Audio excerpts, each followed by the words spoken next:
يا صديقي دلني لله إني غاية الفردوس والظل الظليل. يا صديقي إننا بالله نحيا فهو نور وهو زاد والدليل.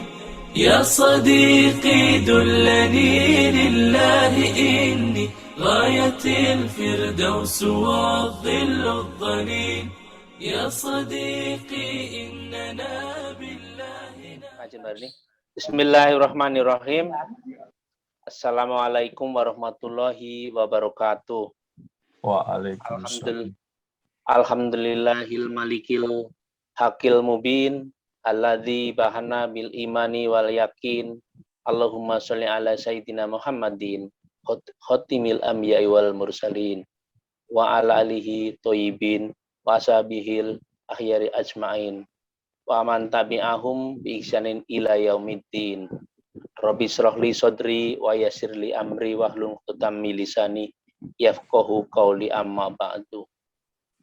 Bapak dan Ibu, para jamaah yang dirahmati Allah, marilah kita bersama-sama menjadikan puji dan syukur kehadirat Allah Subhanahu wa taala yang telah melimpahkan taufik dan hidayahnya sehingga kita bisa berkumpul kembali untuk bersama-sama talibul ilmi dalam rangka meningkatkan iman dan takwa kita kepada Allah Subhanahu wa taala. Semoga Allah Subhanahu wa taala selalu melimpahkan rahmatnya kepada kita semua. Wabil khusus Bapak dan Ibu yang tergabung dalam majelis ini. Amin amin ya robbal alamin. Shalawat dan salam senantiasa kita haturkan kepada junjungan kita Nabi besar Muhammad Shallallahu Alaihi Wasallam beserta keluarganya, para sahabatnya dan umatnya sampai di akhir zaman. Semoga Bapak dan Ibu yang tergabung dalam majelis ini akan mendapatkan syafaat nanti di yaumil qiyamah. Amin amin ya robbal alamin. Terima kasih kami ucapkan kepada Bapak dan Ibu untuk bergabung dalam kajian Ramadan yang akan diselenggarakan insya Allah sebulan penuh oleh manajemen Pejuang Subuh Masjid Raya Pondok Indah. Bapak dan Ibu yang dirahmati Allah, sebelumnya kami mohon maaf atas keterlambatan, atas penggantian moderatornya. Sebenarnya tadinya Mas Hendra nih belum berhalangan, jadi saya harus menggantikannya.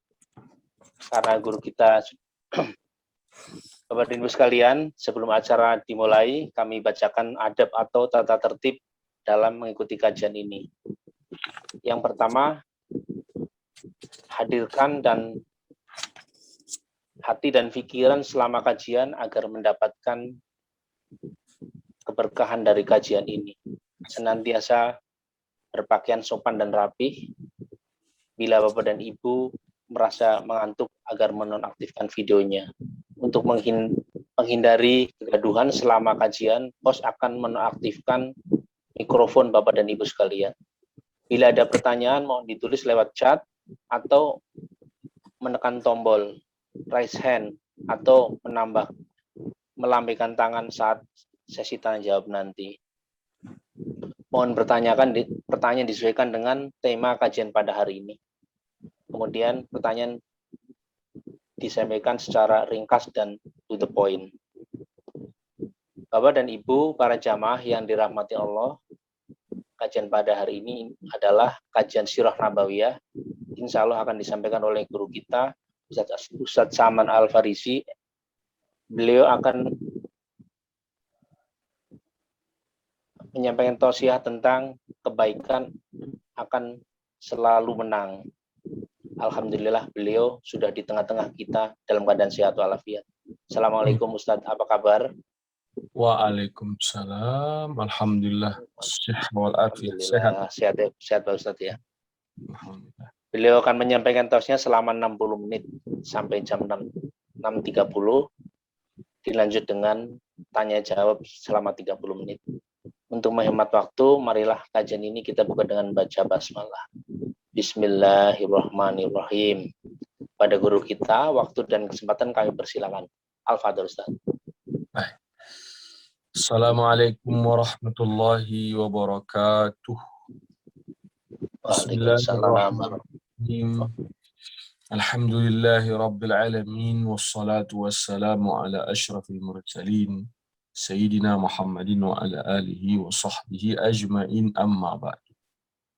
Puji syukur kepada Allah atas segala nikmat yang diberikan kepada kita. Salawat dan salam kepada Nabi Muhammad sallallahu alaihi wasallam. Semoga kita nanti ikut mendapatkan syafaat darinya di hari kiamat. Amin ya rabbal alamin. Segenap pengurus Masjid Raya Pondok Indah dan segenap pengurus Pejuang Subuh Indonesia yang saya muliakan, semoga semua kita diberkahi oleh Allah Subhanahu wa taala. Bapak-bapak, ibu-ibu yang saya muliakan, kita akan mengkaji sirah nabawi, tapi dari subtema yang kita kasih judul kebaikan pasti selalu menang. Tentu tema ini terinspirasi dari kehidupan Nabi Muhammad sallallahu alaihi wasallam. Ada beberapa cerita sirah nabawi yang sering kita ulang dan saya suka mengulang-ulangnya baik di ceramah atau membaca saat mengajar. Karena saya punya keyakinan mengulang-ulang cerita yang baik akan mampu menghibur yang menceritakan dan yang mendengarkan. Nabi kita Shallallahu Alaihi Wasallam saat berjuang itu senjata pamungkasnya adalah berbuat baik. Berbuat baik kepada sesama yang muslim, berbuat baik kepada yang non-muslim, bahkan berbuat baik kepada yang selalu menyakiti hati Nabi Muhammad SAW. Inilah yang menyebabkan Nabi menang. Oleh kita umat Islam belakangan ini agak dilupakan. Nabi diludahi, dia balas dengan perbuatan baik, mengakibatkan yang meludahi masuk Islam, menang Nabi. Ya kan? Nabi dihabisi, diperangi, dicaci, dimaki oleh Abu Sufyan sampai kira-kira mungkin 19 tahun Abu Sufyan mencaci maki Nabi. Tapi Nabi membalasnya dengan perbuatan baik. Akhirnya Abu Sufyan masuk Islam. Gitu ya. Ada orang mengencingi Masjid Nabawi. Kesel terhadap Nabi, begitu juga para sahabat. Tapi Nabi balas dengan perbuatan baik. Akhirnya orang yang ngencingin masjid ini masuk Islam. Nabi dikejar dengan maksud untuk dibunuh. Tapi Allah menggerakkan tentaranya sehingga mengakibatkan Suraqah bin Malik yang ingin membunuh disedot oleh tanah ontaknya sampai ke leher ontaknya, dibebaskan oleh Nabi. Nabi balas dengan perbuatan baik. Akhirnya Suraqah masuk Islam. Du'fur di peperangan Ghatafan melihat Nabi lagi santai, mengacungkan pedang ke leher Nabi, ya, sambil bertanya, siapa yang mampu membantu Muhammad? Nabi jawab, Allah, gitu ya. Akhirnya pedang si Du'fur jatuh dan Nabi ambil pedangnya. Du'fur, kira-kira kau siapa yang bisa bantu? Jawaban dia tahu. Walau Nabi punya kesempatan 100% untuk membunuh Du'fur yang kafir, yang mengancam membunuh Nabi, tapi Nabi membalas perbuatannya dengan perbuatan baik. Akhirnya Du'tsur masuk Islam. Du'tsur minta izin ke Nabi agar diberi kesempatan mengajak orang sekampung masuk Islam. Akhirnya Du'tsur masuk Islam, begitu juga orang sekampungnya.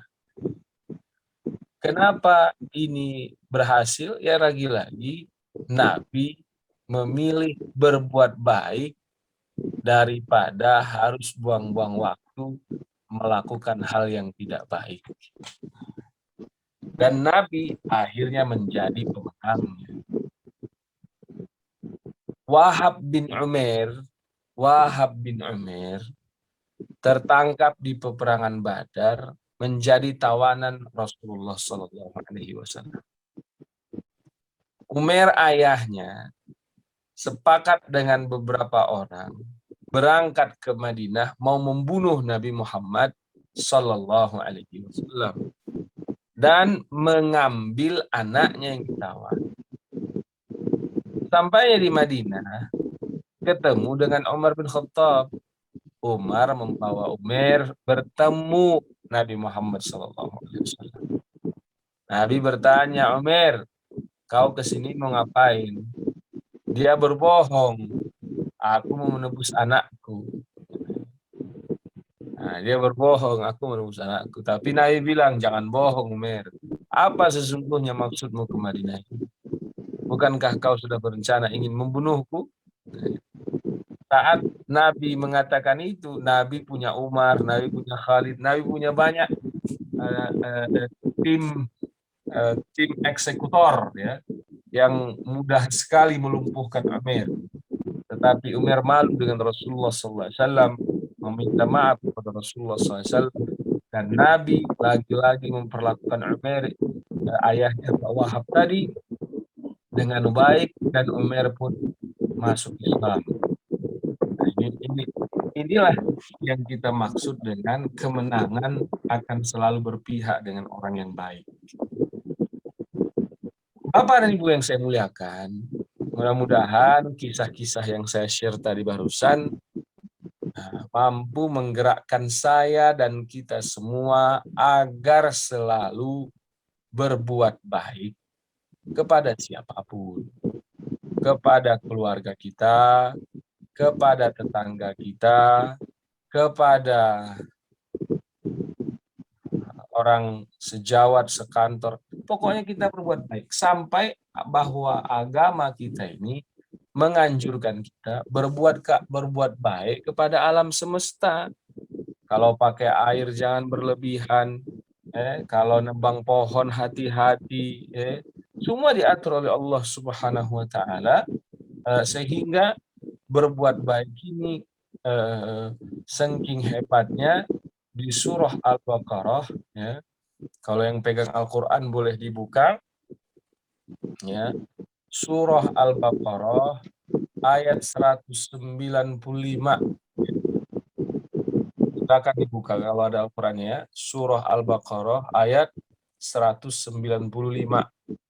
Ya. Surah Al-Baqarah ayat 195. Biasanya di halaman 30 dia itu ya. Surah Al-Baqarah ayat 195. Ini ayat ini mungkin kita tetap lihat ini sekaligus tadi dikawinkan dengan cerita-cerita yang kita sampaikan tadi ya. A'udzu billahi minasy syaithanir rajim. Bismillahirrahmanirrahim. وأنفقوا في سبيل الله ولا تلقوا بأيديكم إلى التهلكة وأحسنوا إن الله يحب المحسنين. Terima kasih kepada panitia itu ayatnya itu ya. Nah, itu ayatnya, dan ayat ini kalau saya sih sangat memotivasi bagi saya agar saya selalu berbuat baik. Dan saya harapkan bahwa kita semua juga mampu termotivasi dengan ayat ini agar kita selalu berbuat baik. Ya. Coba kita lihat artinya ya, itu ada juga di-upload oleh admin ini, Masya Allah, terima kasih, jazakallah khair. Dan infakkanlah hartamu, sedekahkanlah hartamu ya di jalan Allah, dan janganlah kamu jatuhkan diri sendiri ke dalam kebinasaan dengan tangan sendiri. Nah, yang menjadi fokus pembahasan kita adalah ujung ayatnya, dan berbuat baiklah. Nah, ini ya, dan berbuat baiklah. Ada perintah dari Allah agar berbuat baiklah. Dan kerennya ayat ini, Allah tidak mengkaitkan perbuatan baik itu dengan apapun. Ya, tidak dengan wa ahsinu lil mu'minin atau lil muslimin, tidak. Karena memang berbuat baik adalah pesan universal, bahwa kita sebagai hamba Allah harus berbuat baik untuk seluruh umat manusia, untuk seluruh ciptaan Allah Subhanahu wa taala. Nah, gitu ya. Jangan dikotak-kotakin. Mau sedekah khusus orang Islam, jangan. Bagi-bagi sembako hanya orang Islam, ya jangan, ya gitu. Nggak boleh. Kita di pesantren ini udah pernah datang. Ustadz, orang Kristen boleh sekolah nggak di sini? Boleh, saya bilang. Silahkan nyantri di sini. Tapi kan di sini ada baca Quran, Pak. Nah, itu kan. Ada sholat 5 waktu. Ya, kalau Bapak siap, ya saya terima. Nah, itu kan. Ketawa mereka yang mendengarkan saya menjawab seperti itu. Tapi kita menerima santri walaupun non-muslim, tentu syaratnya dia harus ikut sholat sama kita kan gitu ya. Harus ikut baca Quran sama kita. Nah, jadi sedekahkanlah hartamu, janganlah kamu jatuhkan diri sendiri ke dalam kebinasaan dengan tangan sendiri, dan berbuat baiklah. Oh, dan berbuat baiklah. Lihat closing statementnya. Innallaha yuhibbul muhsinin. Allah. Allah itu menyukai orang-orang yang berbuat baik.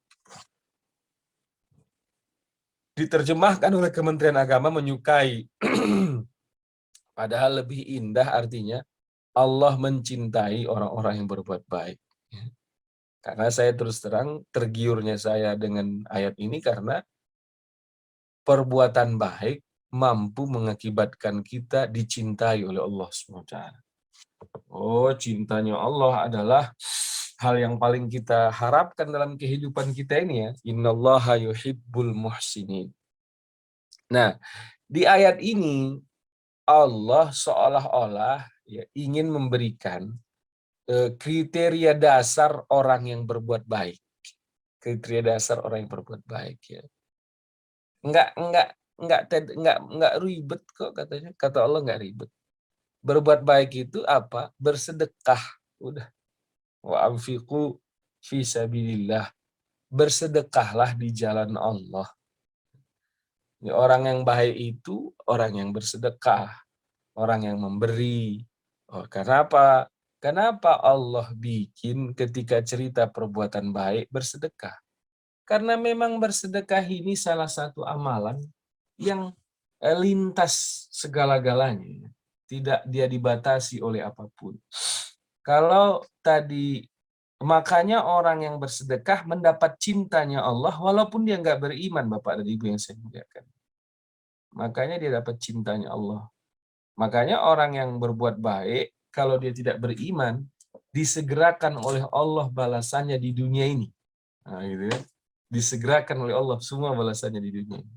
Tapi kalau orang yang beriman, sebahagian kecil diberi di dunia ini.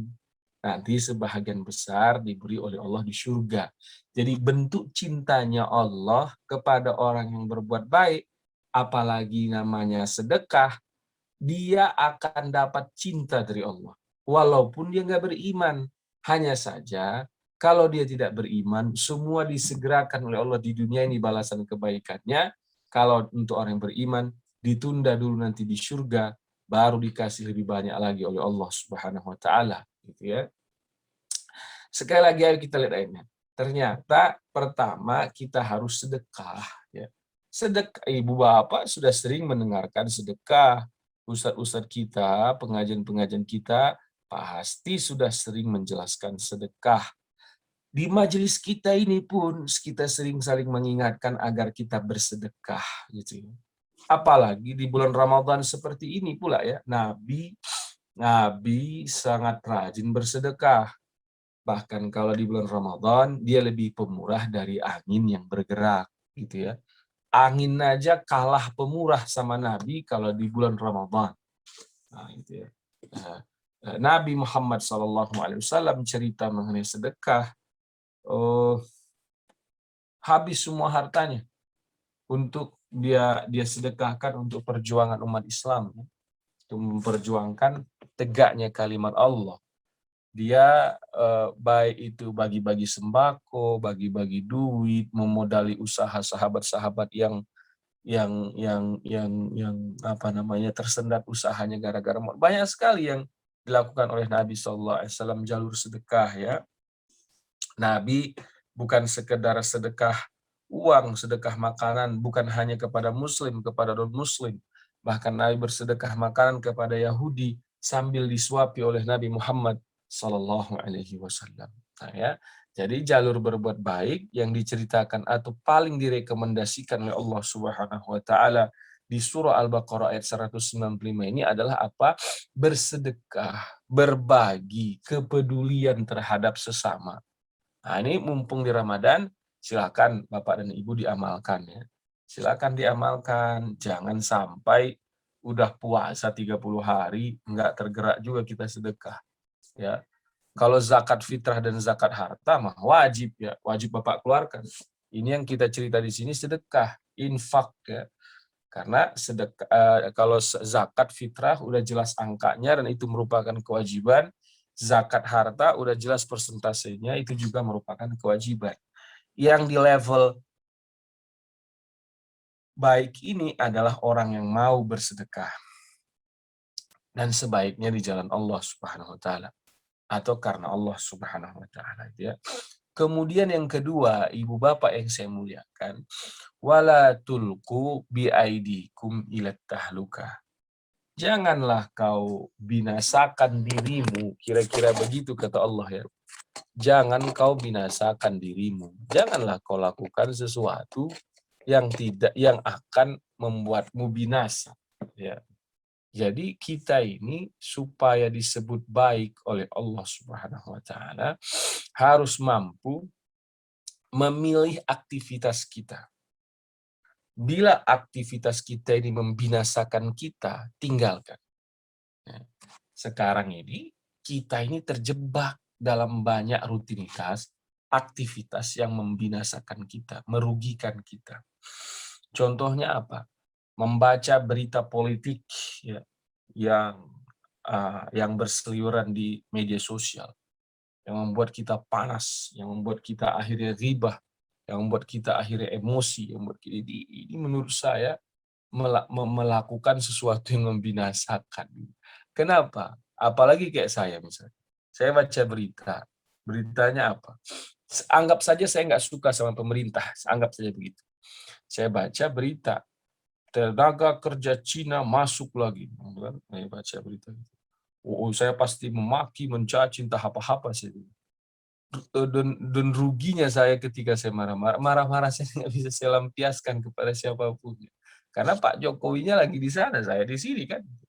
Makanya saya dinasihatkan, ngapain Salman kau kayak gitu? Wala tulqu biaidikum ila tahlukah, kata guru saya. Jangan kau campakkan dirimu kepada hal yang sia-sia, binasa kayak gini. Terus ngapain? Tapi kan kita harus, saya banyak argumen saya waktu itu ya. Ya guru saya bilang, Salman, sibukkan dirimu berbuat baik. Sibukkan dirimu berbuat baik agar tidak punya waktu melakukan hal-hal yang sia-sia. Nah, gitu ya. Dan lain-lain, banyak sekali ibu bapak yang harus kita hindari, yang itu tidak baik bagi kita, yang itu juga akan membinasakan kita.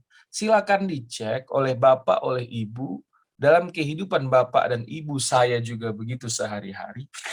Masih ada tidak sih yang kita lakukan yang mengakibatkan kita binasa, yang mengakibatkan kita tersiksa, yang mengakibatkan kita jadi buang-buang waktu. Jika masih ada, tinggalkan. Nah, ini pesan yang sangat baik ya, sangat baik sekali. Jangan pernah jatuhkan dirimu ke hal yang membinasakan. Para ulama, mufassir, ahli tafsir mengatakan, ketika Allah bilang bersedekah adalah rekomendasi pertama orang berbuat baik, maka antitesa bersedekah apa? Pelit. Maka wala tulku biaidikum ila tahlukah ditafsirkan oleh banyak ulama tafsir adalah jangan kau pelit, bersedekahlah, jangan kau pelit. Kira-kira begitu maknanya nih. Kenapa? Karena pelit membinasakan. Ya. Karena pelit bukan membinasakan, sangat membinasakan. Saya pernah membaca beberapa kisah orang pelit yang ditulis oleh beberapa ulama atau tokoh-tokoh dalam Islam gitu ya. Orang pelit itu tersiksa hidupnya, binasa hidupnya, tercampakkan hidupnya gitu ya. Kenapa? Karena dia ketika dapat uang yang ada di kepalanya bagaimana agar uang itu bertambah. Kalau berkurang stres langsung dia gitu ya. Ini kebinasaan yang dahsyat. Jangan sampai kita terjebak di wilayah ini. Ya. Jangan sampai kita terjebak di wilayah kita pelit-pelitnya itu sampai membinasakan kita. Karena ini tidak baik untuk kehidupan kita. Yang baik itu adalah bersedekah. Ada harta dibagi, ada harta dibagi, ada harta dibagi. Itu yang baik untuk kehidupan kita. Kehidupan kita baiknya gimana? Nanti kalau orang yang bersedekah ini, kebaikan yang muncul, dia akan disukai orang sekitarnya, disukai jin di sekitarnya, disukai oleh tetangganya, disukai oleh malaikat-malaikat, disukai pula dia oleh Allah Subhanahu wa Ta'ala. Berbeda dengan orang yang pelit. Orang yang pelit ini akan binasa hidupnya. Kenapa? Dia tidak disukai oleh orang sekitarnya, tetangganya, anaknya, cucunya, apalagi bahkan yang Allah malaikat tidak suka kepadanya, Allah Subhanahu wa Ta'ala pun tidak suka kepadanya. Terus siapa yang suka kepadanya? Ya iblis. Maka ayat ini ketika mengatakan sesungguhnya Allah menyukai orang yang berbuat baik, mencintai orang yang berbuat baik, Allah berikan contohnya sebelumnya yang paling mudah untuk dilakukan yaitu bersedekah, dan Allah berikan anti dari perbuatan baik itu yaitu menjatuhkan diri kepada yang kebinasaan. Para ulama tafsir yang paling membinasakan menurut mereka adalah pelit, karena barusan Allah cerita tentang sedekah. Wah, saya kira kalau ada di sini orang ahli psikolog pasti sepakat sama saya bahwa pelit itu menghancurkan, bahwa pelit itu membinasakan. Ya, maka kita harus berusaha terus keluar dari zona pelit. Ya. Nah, Bapak Ibu yang saya muliakan, sekali lagi, sesungguhnya Allah mencintai orang yang berbuat baik. Siapa dia? Dari ayat ini kita dapatkan, yaitu orang yang bersedekah, yaitu orang yang tidak menjatuhkan dirinya dalam kebinasaan. Dalam hadis Rasulullah SAW ada juga pesan mengenai ihsan ataupun muhsin atau berbuat baik. Bahkan di hadis yang akan kita bacakan ini sangat luar biasa. Menurut saya maknanya dahsyat ya bagi saya. Ini sering saya kantongi ya, karena saya anggap ini sebagai alarm buat saya. Ketika Jibril alaihissalam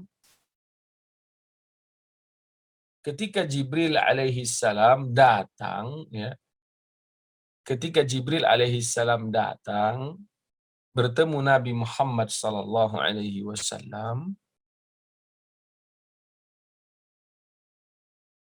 Jibril bertanya tentang Islam dan iman.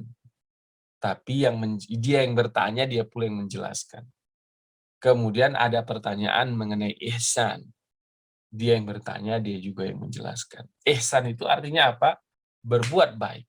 Ya, berbuat baik. Apa kata Jibril ketika dialog dengan Rasulullah SAW tentang ihsan? Anta'budallaha ka'annaka tarah.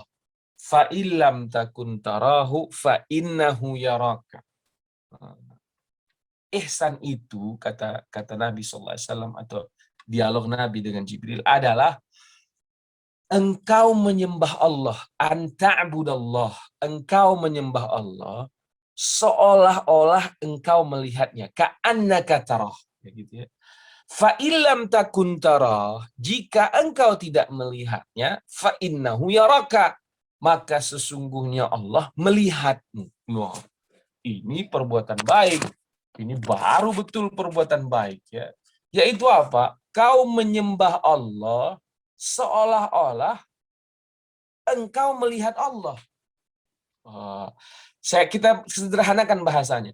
Engkau mengabdi kepada Allah seolah-olah engkau melihat Allah. Ini memang puncak tertinggi dari perbuatan baik ya. Puncak tertinggi dari perbuatan baik. Kenapa?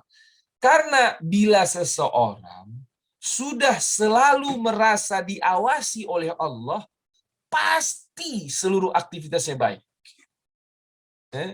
Pasti udah.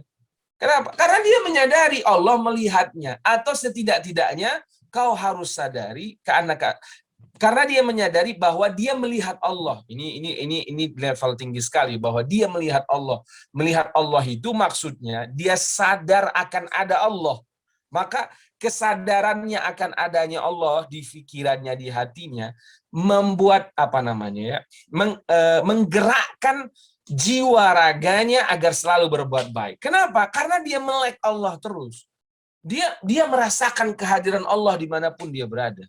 Ketika dia merasakan kehadiran Allah dimanapun dia berada, ini akan menggerakkan jiwa dan raganya untuk berbuat baik. Dan jauh dari perbuatan yang keji, jauh dari perbuatan yang menyakitkan, jauh dari perbuatan yang sia-sia, jauh dari perbuatan-perbuatan yang membinasakan dirinya. Bila dia menyadari akan adanya Allah di sekitarnya, dimanapun dia berada ada Allah. Karena di Al-Quran Allah bercerita, loh, kami ini, kata Allah, lebih dekat kepadamu daripada urat lehermu. Jika kesadaran ini dimiliki oleh siapapun, pasti perbuatan baik muncul selalu dalam hidup, dalam kesehariannya. Jikapun tidak dia memiliki kesadaran ini, minimal anta'budallaha ka'annaka fa illam takun tarahu fa innahu yaraka. Jika engkau tidak melihatnya Allah, maka sesungguhnya dia melihatmu. Allah is watching us, gitu ya. Kalau lagu siapa itu, Carpenter atau siapa tuh, God is watching us, gitu ya. Kalau kita bilang Allah is watching us, ya, Allah selalu mengawasi kita. Jika memiliki kesadaran Allah mengawasi kita dimanapun dan kapanpun kita berada, maka muncul tadi kayak Nabi SAW. Udah mau dibunuh, tapi dimaafkan. Kenapa? Karena dia tahu Allah ada. Karena dia tahu, Nabi itu sadar betul Allah ini ada, gitu.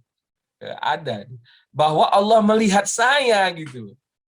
Dan yang lebih keren lagi, bahwa Allah tahu ini sudah, bahwa dia sadar ini adalah kiriman Allah SWT. Ini semuanya Allah yang buat ini. Makanya dia merespon hal seburuk peristiwa Suraqah hendak membunuhnya sampai 3 kali percobaan pembunuhan.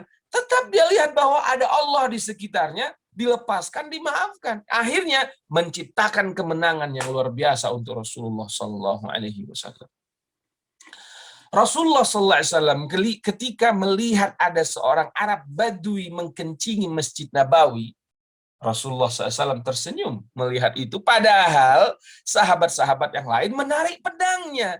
Kenapa? Karena memang kesadaran akan adanya Allah, penglihatan Allah, kesadaran bahwa Allah ada di sekitar kita, memang tidak diberikan kepada sembarangan orang, apalagi di level mengkencingi masjid.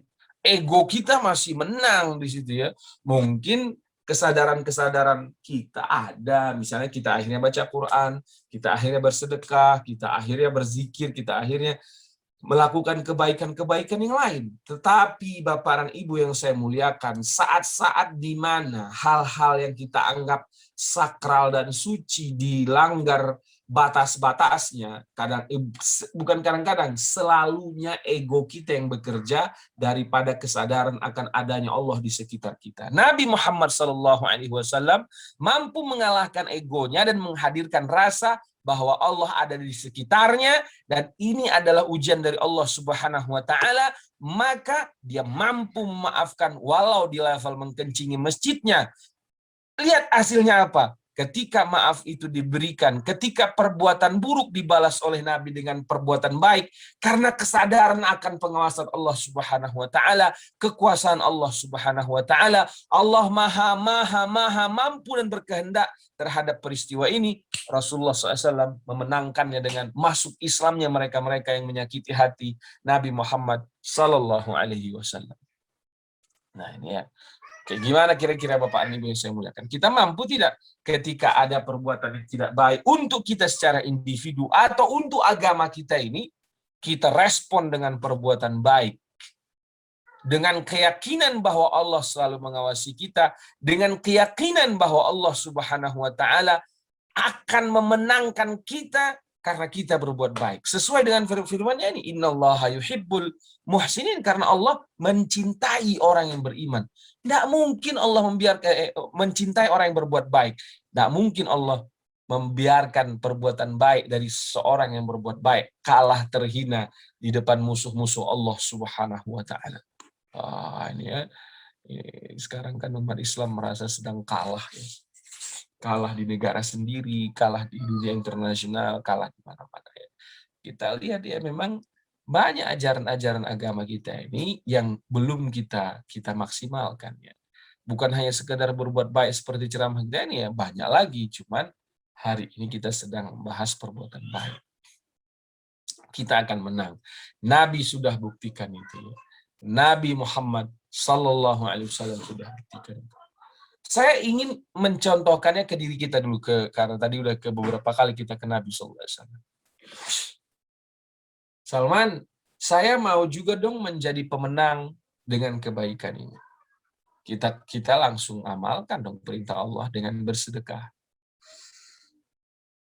Orang yang bersedekah, kehidupannya menang terus. Saya memang umur saya baru 38 nih Ibu ya. Mungkin ibu-ibu atau bapak-bapak lebih pengalaman.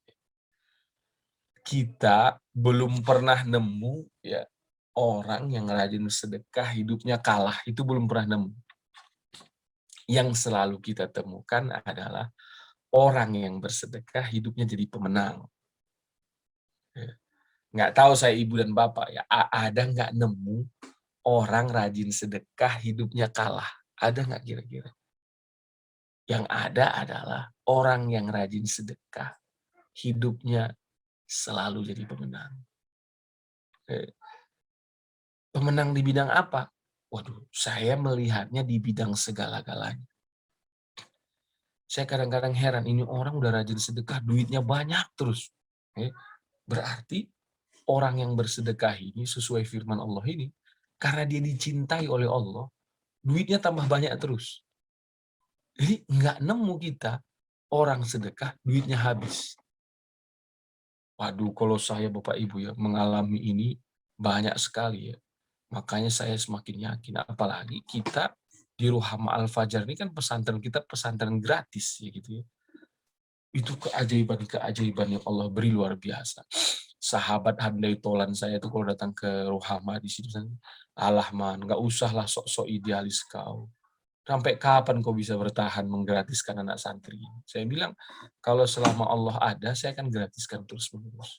Wah, itu ya.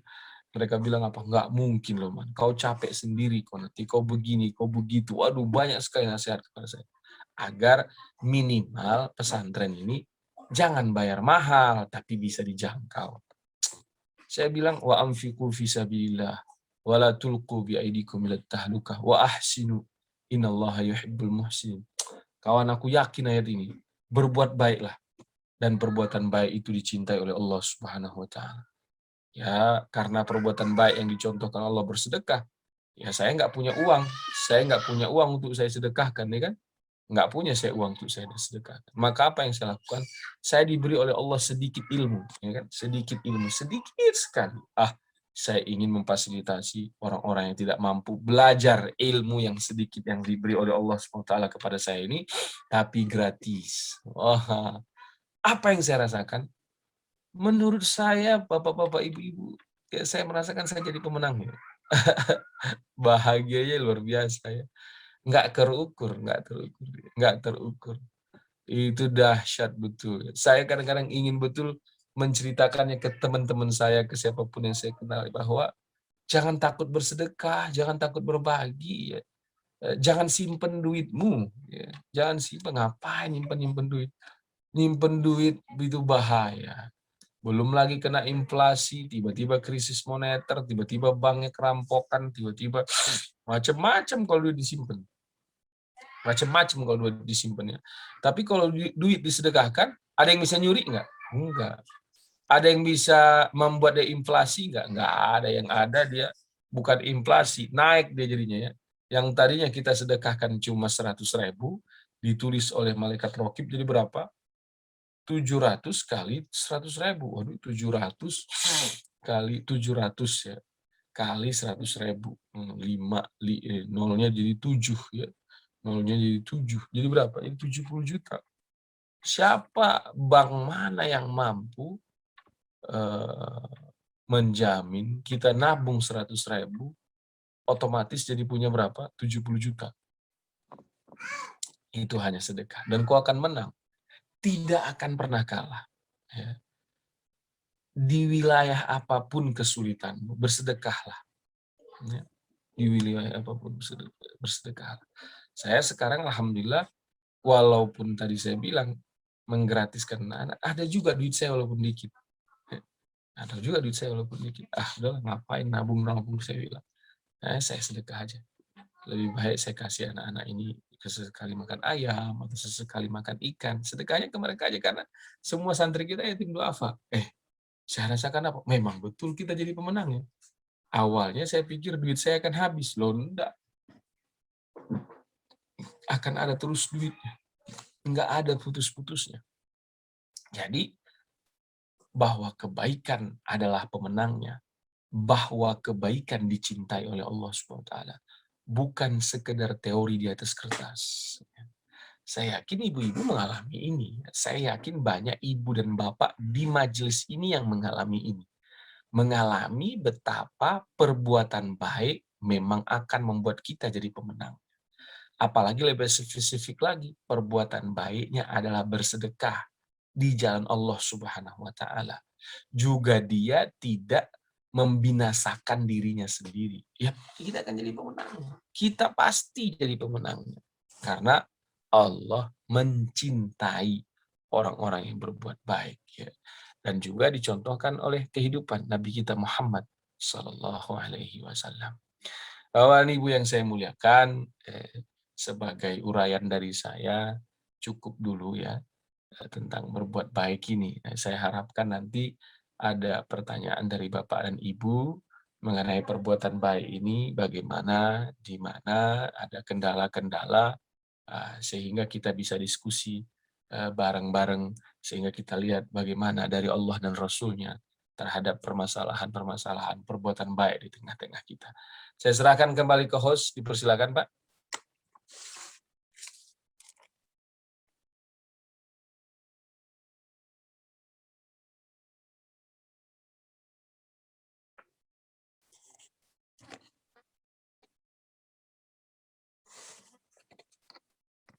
Masih di mute itu Pak Sujono.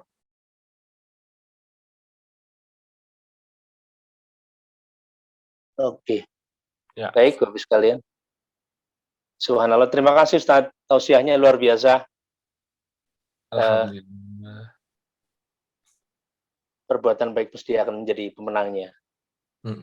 Contohnya sedekah itu adalah alat utamanya itu. Masya Allah. Ya. Baik sekalian. Bapak sekalian, siapkan pertanyaan,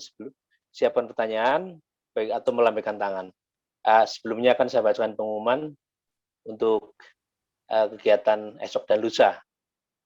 Untuk besok pagi, yaitu Ahad 2 Mei, mulai jam 5.30 sampai jam 7 seperti biasa, kajian tafsir dengan narasumber Dr. Fahmi Salim, itu dengan tema Tadabbur Surat Al-Imran ayat 57 sampai 77.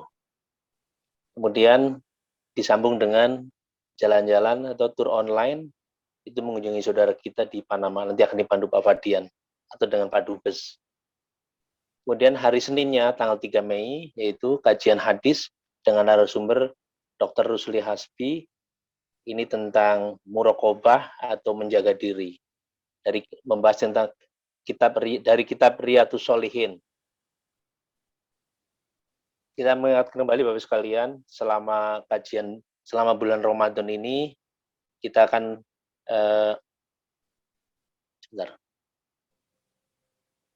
selama bulan Ramadan itu kajian tausiah ba'da subuh itu akan diselenggarakan selama 1 bulan penuh. Insya Allah tinggal 10 hari lagi. Mudah-mudahan kita bisa menjalankannya. Untuk tausiah Ramadan ba'da subuh setiap hari jam 5.30 sampai jam 7. Kemudian untuk kajian tadabbur Al-Quran yang tadinya cuma satu hari Ahad saja, kita menjadi 2 kali, itu hari Kamis dan hari Ahad. Kemudian untuk kajian keluarga sakinah yang biasa hari Jumat, yang sore yang biasanya malam ditarik menjadi sore jam 16 sampai jam 17.30. Kemudian pengumuman selanjutnya yaitu dari divisi pendidikan. Itu kajian bedah Iqra bat 5 itu sudah mulai tanggal minggu lalu, tapi hari Ahad dan Senin. Kemudian besok akan dilanjut hari Ahad, Senin dan besok gitu. Gini itu ya. Bapak Ibu yang masih terbuka nih sebenarnya untuk kajian ini, untuk pelatihan ini. Itu Bapak Ibu sekalian bisa menghubungi, bisa mendaftar, ketik Iqra lewat 0811 17 30 114. Berikutnya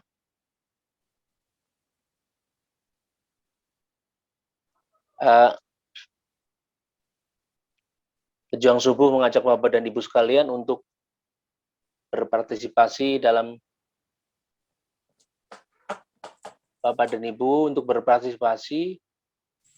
kegiatan gerakan berbagi 2.000 paket sembako untuk meringankan beban saudara kita, itu petugas kebersihan, pedagang, pemulia jenazah, security, jamaah dan warga di sekitar Masjid Raya Pondok Indah.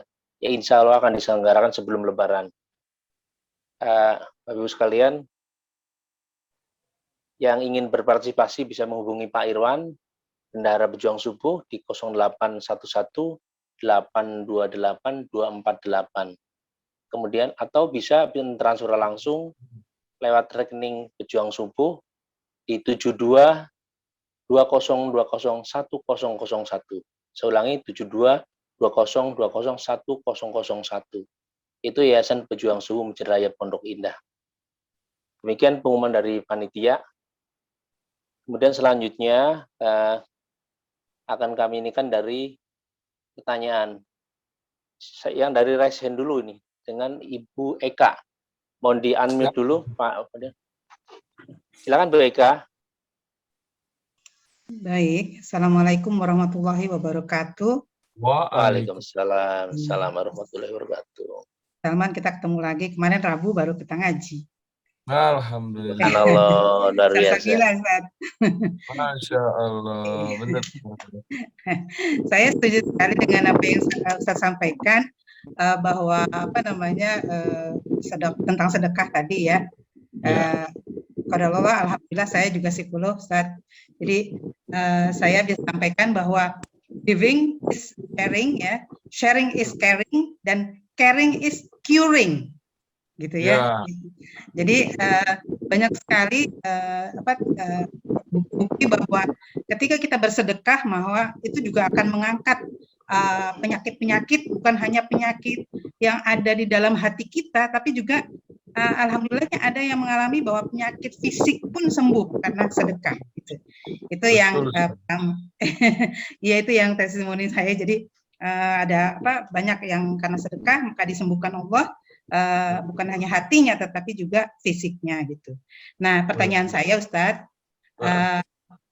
selain tadi ya keyakinan bahwa Allah itu akan memberikan berlipat ganda gitu ya, tetapi pada kenyataannya banyak sekali juga tantangan yang dialami untuk orang yang berbuat baik gitu, yaitu adanya fitnahan misalnya ya, menghadapi berbagai fitnahan, framing kalau zaman sekarang istilahnya ya, berbagai framing dan seterusnya gitu. Nah, mungkin Ustaz Salman bisa bisa sharing ke kita bagaimana Rasulullah menghadapi hal seperti itu dan mengatasi tantangan-tantangan seperti itu supaya beliau tetap ada pada keteguhan istiqomah untuk berbuat baik tadi. Itu saja. Assalamualaikum warahmatullahi wabarakatuh.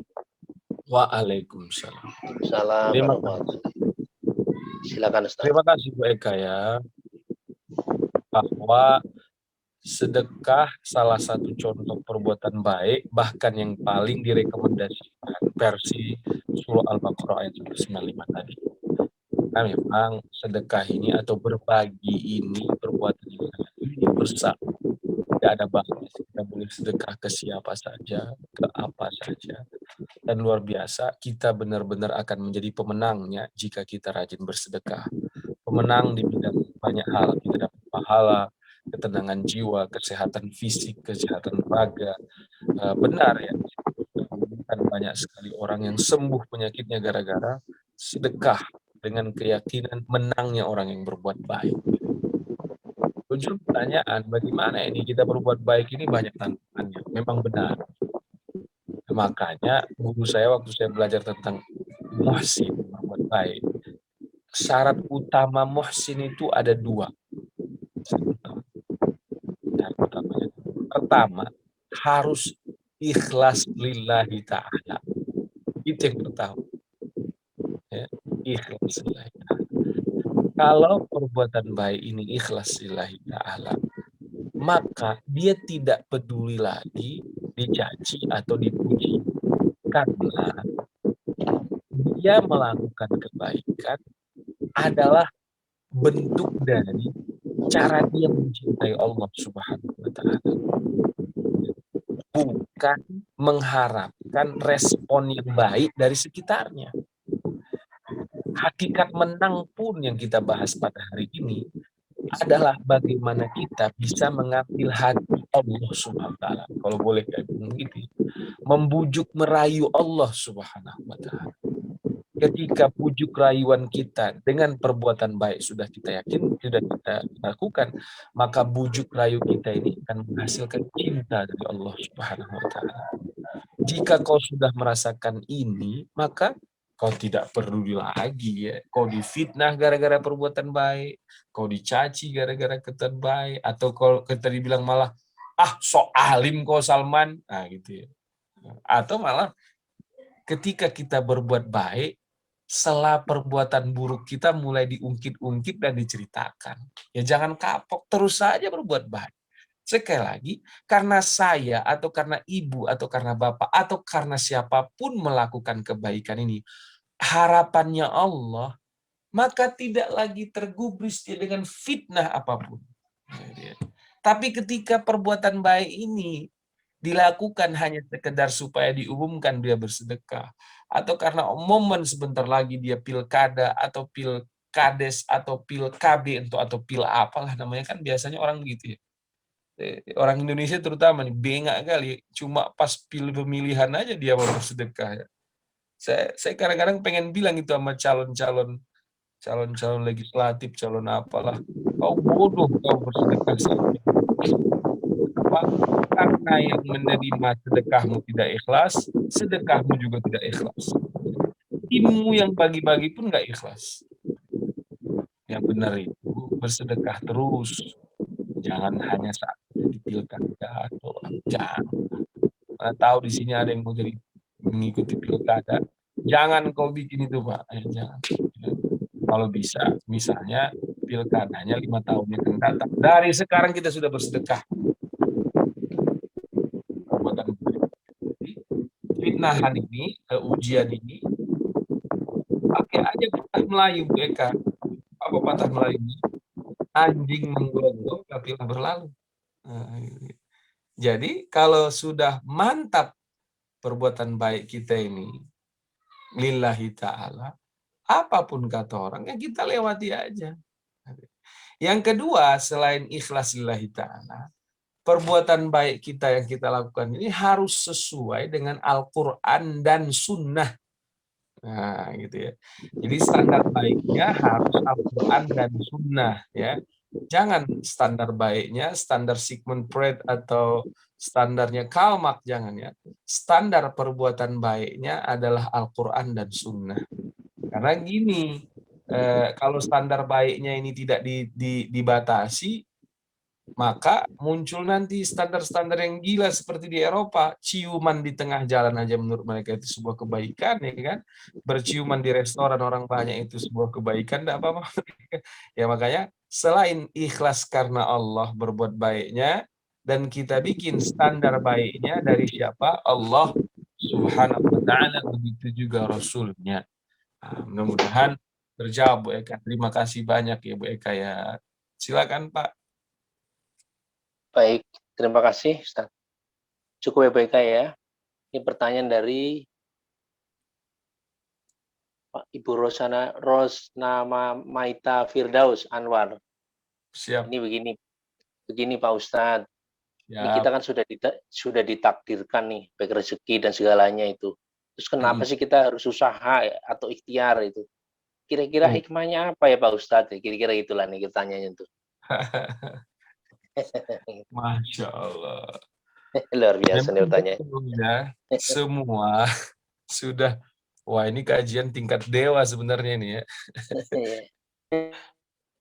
Saya sering bicara takdir, tapi biasanya 2 orang, 3 orang. Kenapa? Karena saya butuh memahami gestur yang mendengarkan untuk berbicara mengenai takdir bila itu terlalu detail. Tapi untuk sementara saya jawab begini dulu.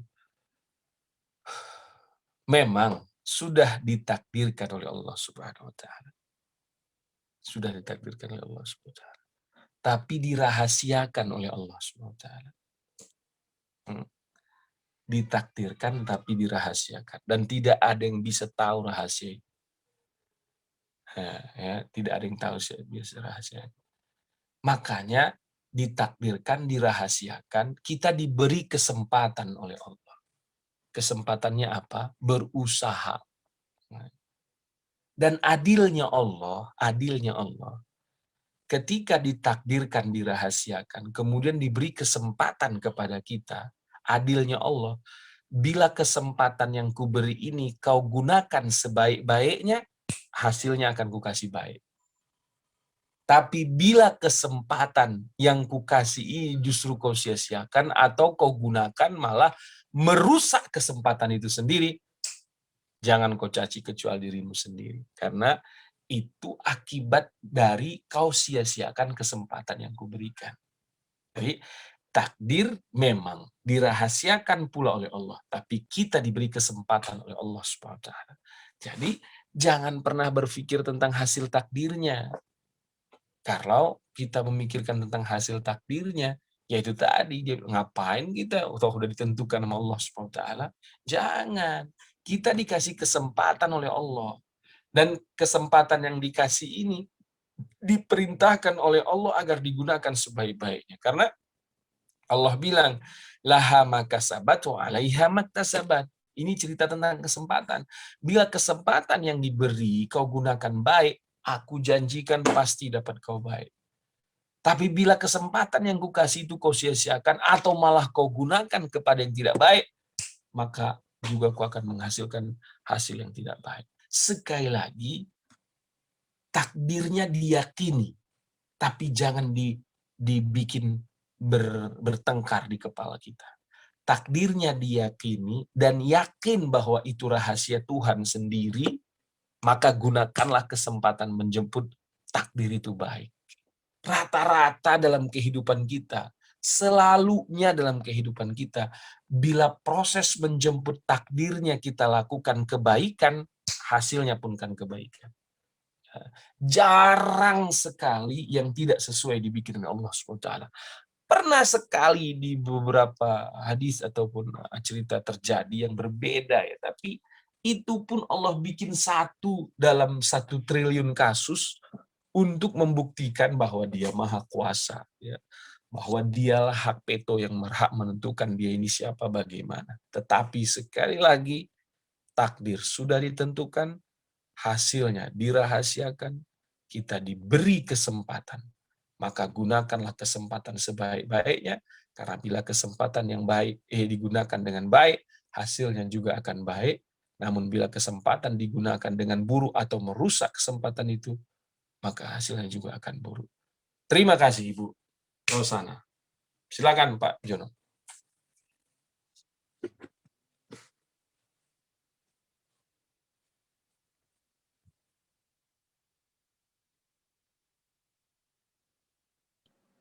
Silakan Pak. Di-unmute dulu Pak Jono.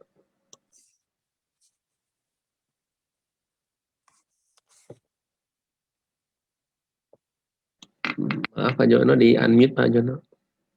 Oh iya, di-unmute dulu Pak.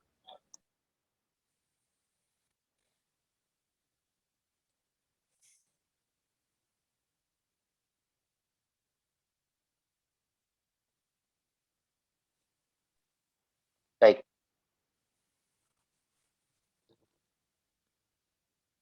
Sudah bisa ya? Tes? Udah. Halo? Udah. Oke. Pak Winugro bisa dibaca langsung aja Pak Winugro. Mohon di-unmute. Mohon dibacakan Pak Winugro. Baca langsung.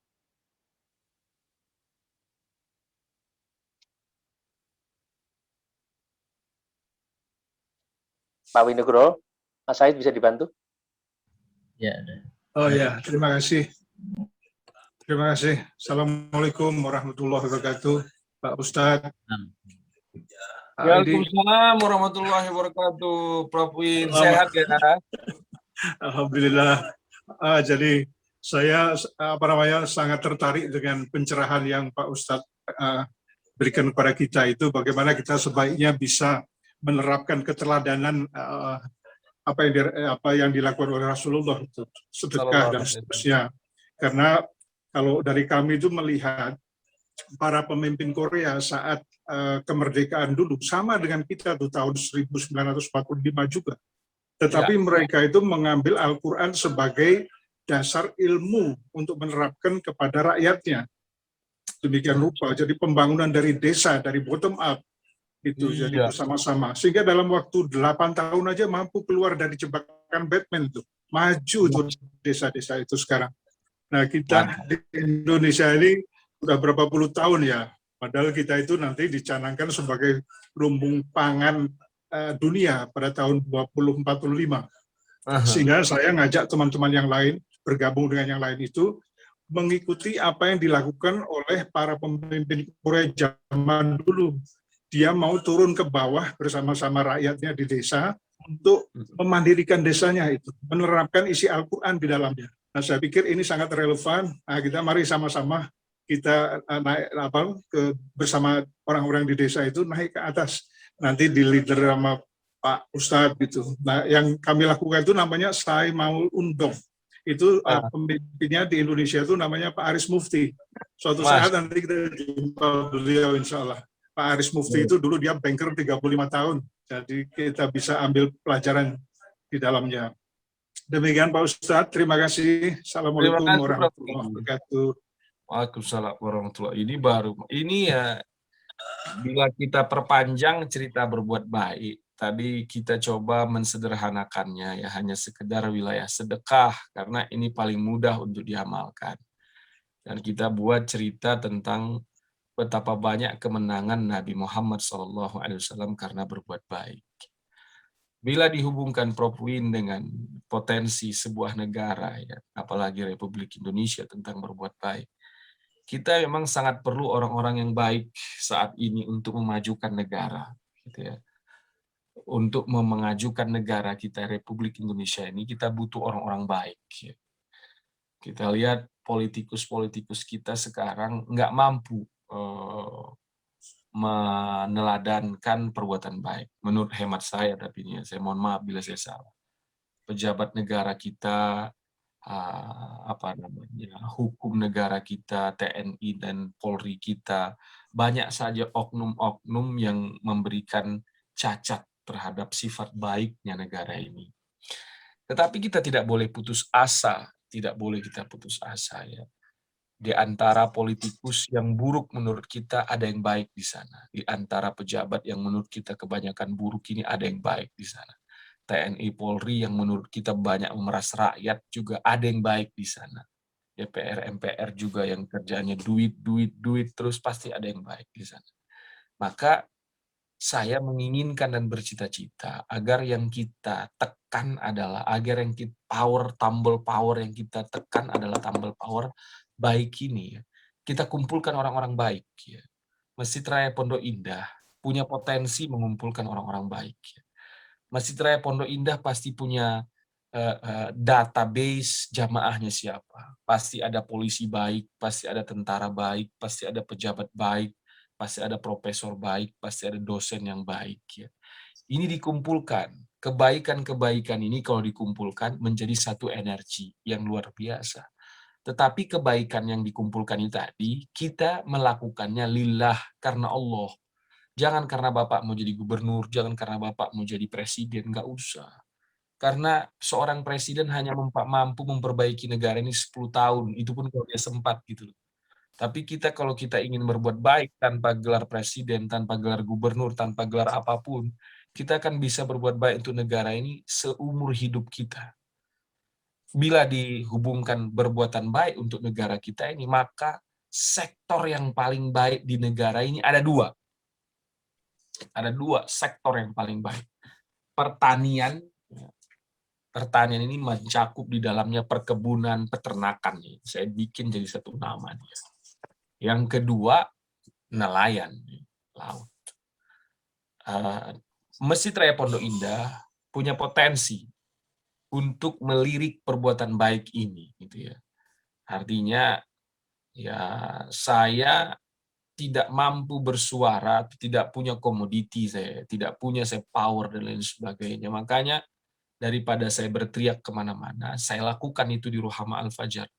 Ya, Prof Win sudah datang utusannya kemari, saya tunggu Bapak kemari ya, dan kawan-kawan. Sekarang kita lagi tanam jagung, tanam kedelai, tanam cabai, ya gitu ya.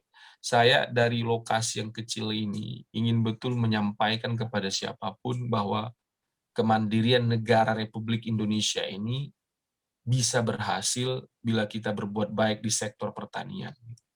Tapi siapa yang mau jadi petani di sekarang ini coba? Anak Bapak yang mana yang Bapak mau suruh jadi petani coba? Nggak ada.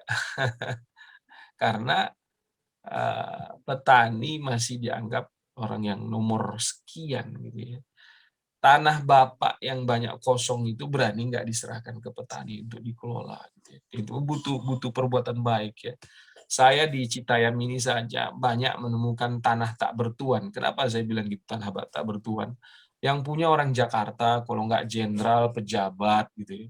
Dia datang cuma waktu beli, udah itu dia ada surat SHM-nya, udah itu dibengkalaikan aja udah 20 tahun nggak dia apa-apain. Dan dia bangga punya tanah seluas-luas gitu.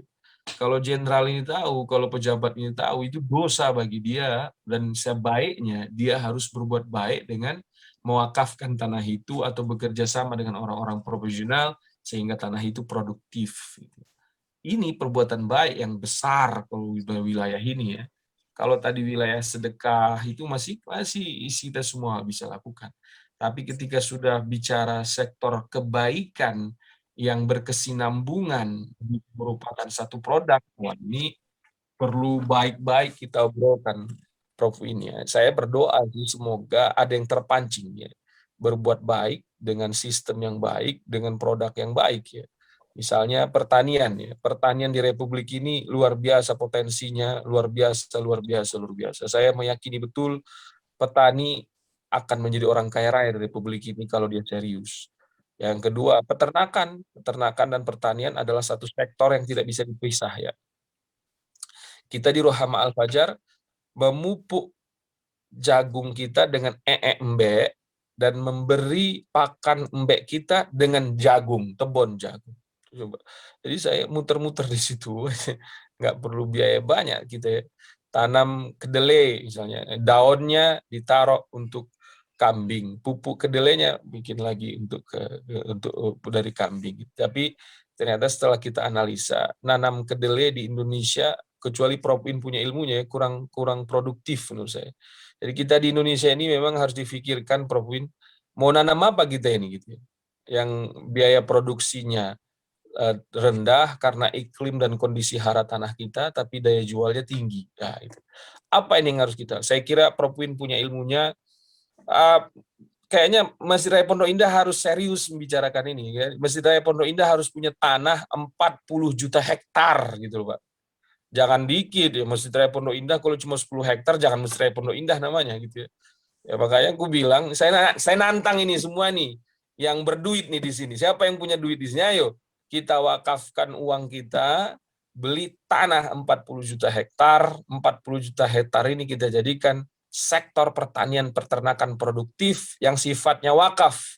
Tenaga yang kerja di sana wakaf, hasilnya wakaf, yang kita tujukan untuk memandirikan perekonomian Republik Indonesia. Karena kalau kita bicara ke pemerintah nggak begitu merespon dengan baik gitu ya.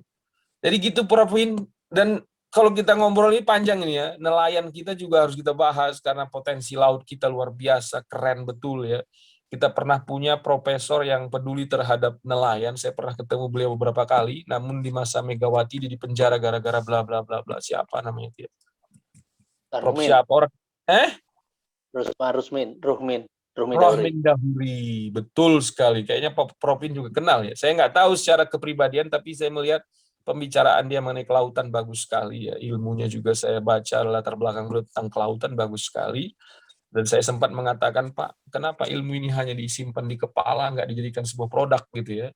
Nah, kalau itu dibikin menjadi sebuah produk, waduh, saya yakin Prof Win ini negara ini akan terbang memimpin, bukan ASEAN, tapi memimpin dunia. Lagi-lagi kita butuh orang baik. Siapa yang berani mewakafkan hartanya untuk membangun satu kapal nelayan yang canggih, super duper bagus, tidak merusak lingkungan, disetujui oleh Sri Mulyani kalau dia jadi menteri lagi misalnya, tidak dibom sama dia ya kan. Kita harus pikirkan banyak tenaga ahli di sini. Kita ciptakan kapal penangkap ikan bagus, keren, modalnya murah, tapi tidak merusak terumbu karang.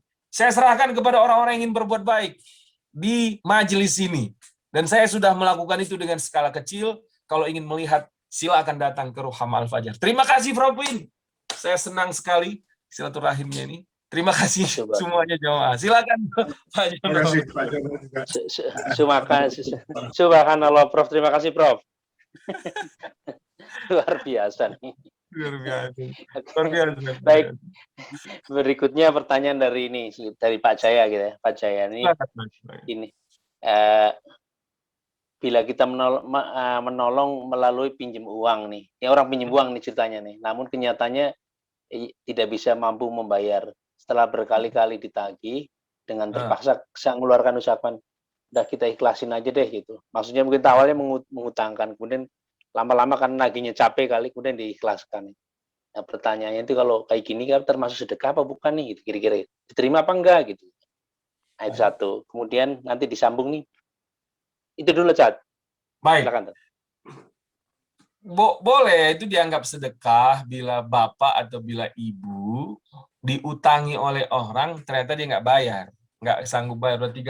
Kalau ibu udah 3 kali nagih dia nggak bayar, udahlah aku sedekahkan aja lah buat kau, bilang gitu aja lah udah. Ngapain ditagih-tagih lagi? Karena udah 3 kali tagih nggak datang juga, nggak adanya duitnya itu kan gitu ya. Atau nggak ada duitnya atau memang nggak niat bayar dia gitu. Tapi saya hubungkan lagi dengan cerita kita sama Prof Win tadi, karena ini pembahasan saya yang sangat fokus saya kerjakan gitu ya. Kenapa muncul orang berhutang? Karena ada orang nggak punya duit. Ya. Kenapa orang nggak punya duit? Karena terjadi pengangguran yang besar di Republik Indonesia yang kaya ini. Bagaimana supaya pengangguran tidak terjadi? Ciptakan lapangan pekerjaan. Ciptakan lapangan pekerjaan. Apa yang paling gampang di Republik ini yang tidak perlu modal besar? Pertanian, peternakan, perkebunan, dan nelayan. Sudah.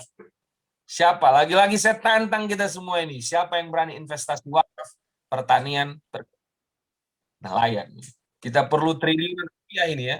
Untuk mengelola, untuk membeli kembali tanah-tanahnya. Masa sih yang beli tanah kita orang Belgia, London, Sumatera? Bapak pernah lihat Sumatera itu yang beli orang siapa sih? Orang Malaysia, orang Belgia, Sokindo ada di sana, orang Belgia yang beli, London, Sumatera di sana, orang Inggris yang beli. Ini orang kaya Republik ini, apa kalian puas jadi CEO, jadi direkturnya PT perkebunan dengan gaji puluhan juta, ratusan juta, pulang membiarkan negara yang diperkosa. Wah, ini ya. Saya kira orang yang punya hati nurani pasti terpancing. Ya, kita nggak punya modal, Pak Salman, kalau kita sendiri. Tapi kalau kita rame-rame, kita bisa kalahkan Sokpindo, kita bisa kalahkan PT-PT yang ada di tanah Sumatera yang menjarah tanah kita ini kan. Dan resiko tinggi ya, bila tanah hanya ditanami sawit.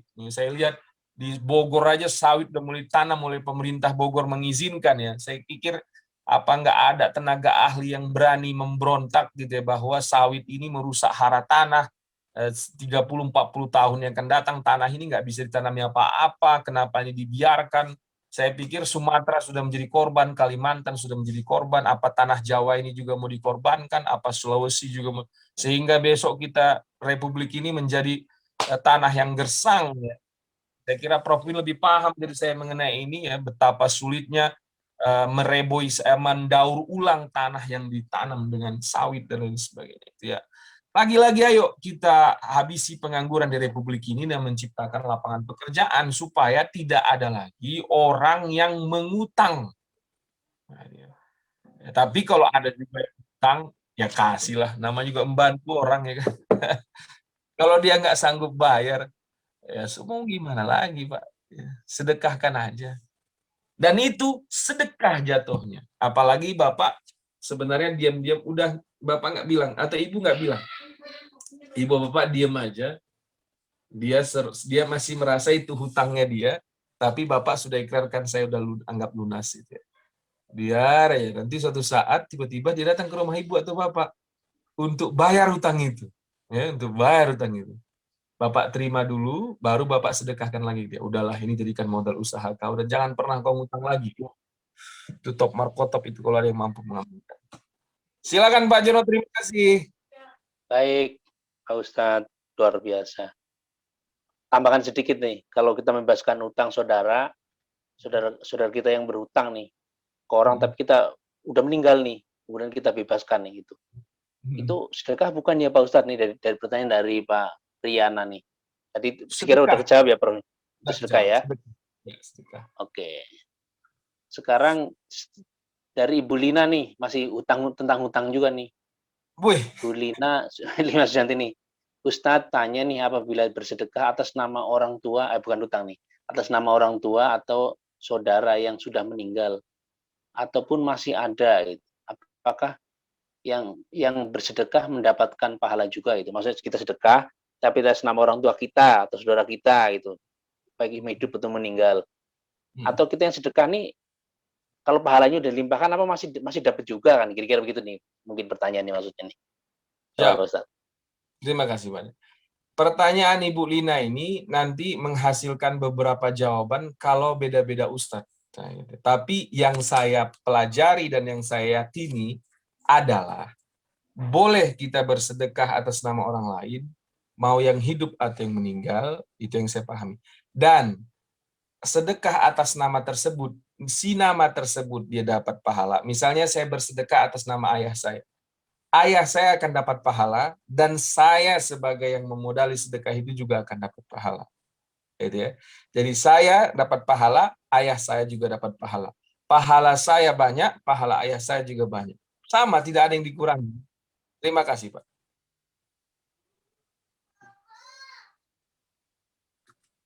Baik.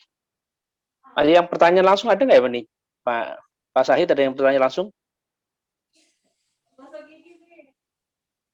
Pak Sahid? Ada. Nggak ada ya? Ini ada pertanyaan tapi agak dulu. Pak Asril kali mau nanya. Pak Asril atau Pak Asril mau nanya Pak Asril? Tolong di-unmute Pak Tanu. Nah, silakan Pak Asril. Cukup. Oh, sudah cukup ya. Ada Pak Edi mungkin mau nanya tuh.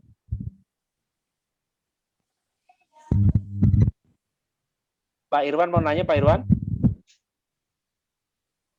Sebentar. Aduh, kangen ini pengen ngopi bareng sama nama-nama yang disebut ini semua nih. Betul. Ini yang biasa. Ini yang saya sebut ini yang biasa datang ke pesantren ini Pak Ustadz. Aduh. Bentar nih. Pak ini ada, Pak siapa namanya yang sering bercanda sama kita itu? Lupa Habil. aku. Hah? Pak Habil. Ada. Pak Habil enggak belum aktif dia. Beliau Oh, belum aktif. Aduh. Pak Ustadz satu lagi nih dari Ya. dari Ibu Farida nih. Kalau kita tertipu kemudian kita ikhlaskan apa menjadi sedekah bisa itu Pak Ustadz? Bisa lah. Ya, Coba kita tertipu. uriannya kayak Yes. Dan itu bagus itu ya. Menurut saya itu sangat bagus. Saya pernah ditipu orang beberapa kali ya. Kalau kata teman saya, adukan aja ke polisi biar dia jerah gitu. Nggak usah, saya maafin aja. Saya datangi dia, saya bilang udah saya anggap lunas, saya anggap nggak ada lah gitu. Jadi dia pun peluk saya, alhamdulillah. Efeknya banyak buat saya Pak Jono, Bu Farida ya. Saya dapat rezeki yang lain lagi, saya dapat banyak tambahan dari Allah, kemudian dia tetap menjadi sahabat saya. Jadi banyak keberkahan yang diberikan kepada siapapun yang mampu memaafkan. Balik lagi ke tema tadi ya, baik pasti menang. Kita ditipu kan, Kalau pakai kajian kita ini saat kita ditipu, ya udahlah maafkan. Apalagi misalnya orang penipu ini biasanya juga orang miskin biasanya. Orang miskin. Penipu ini biasanya orang yang gagal hidupnya. Iya. Nah, jadi ya udahlah kita berikan kesempatan untuk dia jadi orang kaya atau untuk jadi orang berhasil. Kaya di sini maksud saya atau miskin di sini bukan miskin harta ya, miskin jiwa.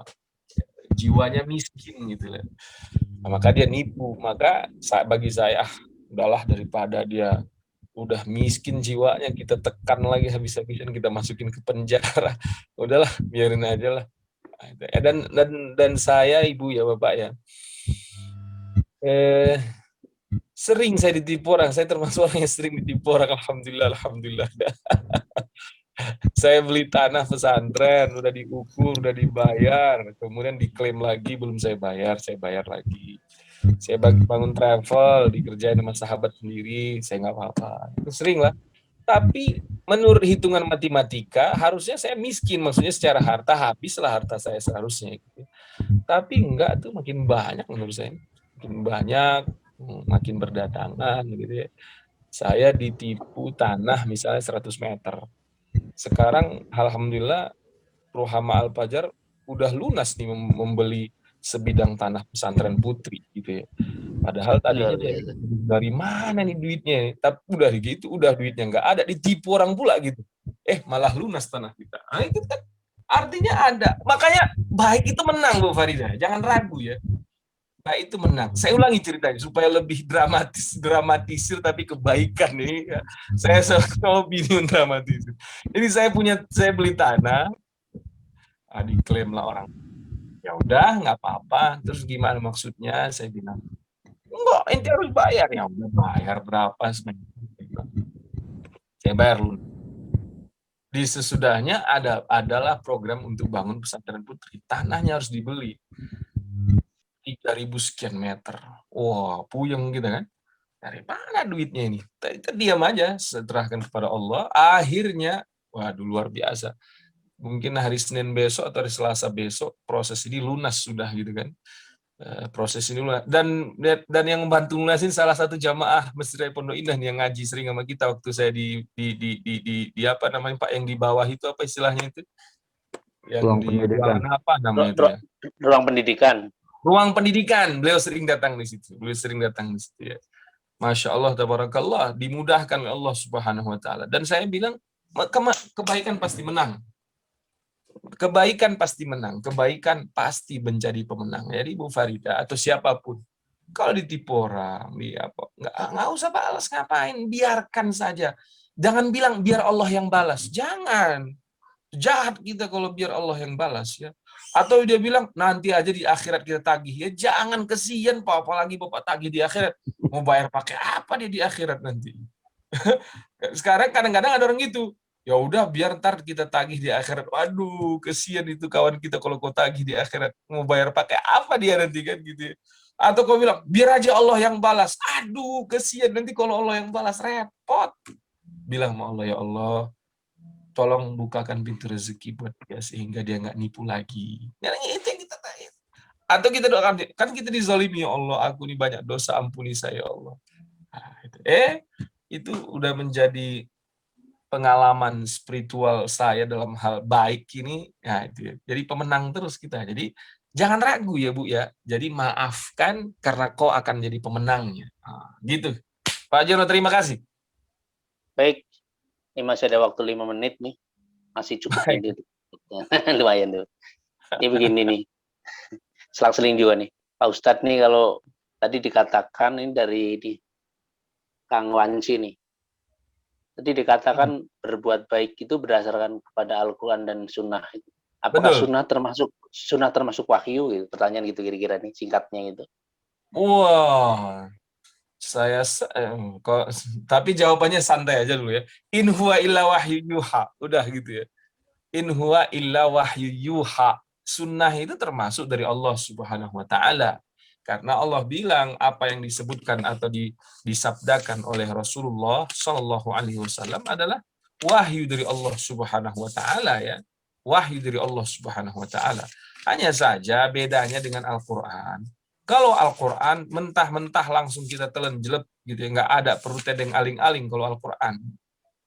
Ya, tapi kalau sunnah kita harus analisa ya, dia sahih apa enggak, dia benar apa enggak, itu ada alat analisanya, dan itu panjang Pak kalau itu mau dibahas. Tapi untuk sementara in huwa illa wahyu yuha, semua yang disampaikan oleh Rasulullah Shallallahu Alaihi Wasallam adalah merupakan wahyu yang datang dari Allah Jalla wa Azza. Terima kasih Pak. Baik. Terima kasih. Kemudian saya kasih kesempatan Pak Fadian atau Pak Sasongko dulu ya Pak Fadian ya. Pak Soni dulu, Pak Soni silakan Pak Soni bertanya langsung. Boleh. Monggo. Pak Soni. Assalamualaikum warahmatullahi wabarakatuh. Waalaikumsalam. Terima kasih Pak Sujono. Assalamualaikum Pak Salman Al-Farizi. Waalaikumsalam. Kembali masalah utang piutang ini menarik. Sebenarnya pengen hati nurani mengikhlaskan apa yang dihutangin sama orang lain. Tapi bagaimana kita aja kopat kapet hidupnya gitu loh. Untuk makan aja susah istilahnya gitu ya. Jadi ya mau nggak mau ya kita redokan. Kalau kita mau nyumpain biar Allah yang balas, katanya juga nggak boleh. Jahat kali kita nanti kan. Biarkan orang lain yang balas juga nggak boleh.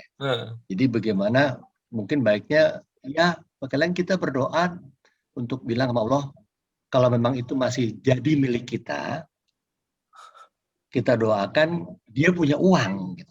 Dia dapat rezeki dan Allah redho uang itu kembali kepada kita. Gimana Tan?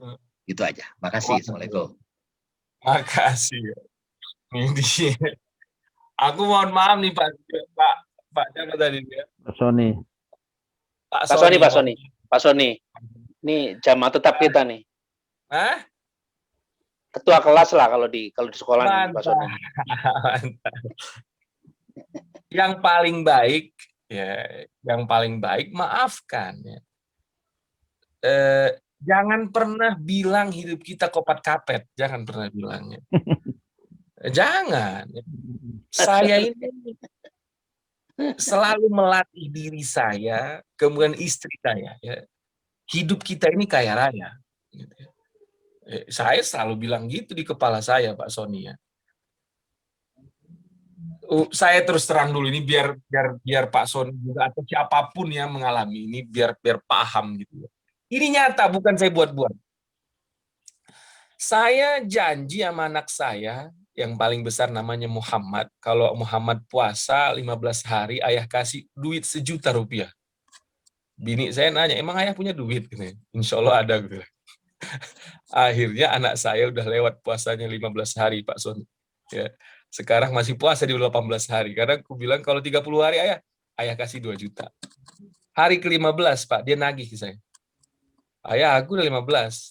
Saya cek duit saya cuma ada 300.000. Saya kan sekarang meninggalkan beberapa hal yang berpotensi menghasilkan uang buat saya untuk ngurusi pesantren gitu ya.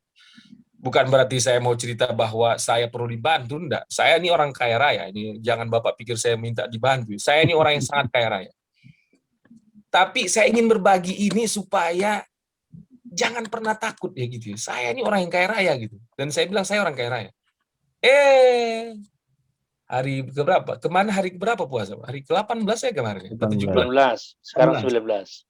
19 Sekarang ya? Hari 19, ke-18, Pak, saya dapat rezeki melunasi apa yang saya janjikan ke anak saya. Nah, ini kan? Kalau saya bilang, aduh nah, ayah aja lagi-lagi punya duit. Enggak, saya bilang gitu. Kenapa? Karena saya yakin bahwa saya bisa melakukannya. Gitu ya. Nah, itu guru saya ngajarkannya ada hadis pendek, Pak. Ini fi zanni abdi. Ini fi zanni abdi. Kalau orang kampung saya bilang, you what on your mind, gitu kan? You what on your mind.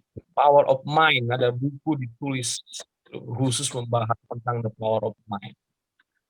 Jadi kalau kita bilang, kita pengen memaafkan, tapi kita aja kopat-kaput. Kopat-kaput apalah. Gitu. Wah itu, jangan kita yang kita ini insya Allah istiqomah, hebat kita insya Allah semuanya. Kalau udah ketemu kita orang nggak bisa bayar hutang, langsung telepon aja. Udah lunas aja lah itu hutang, nggak usah kau bayarin nggak apa-apa.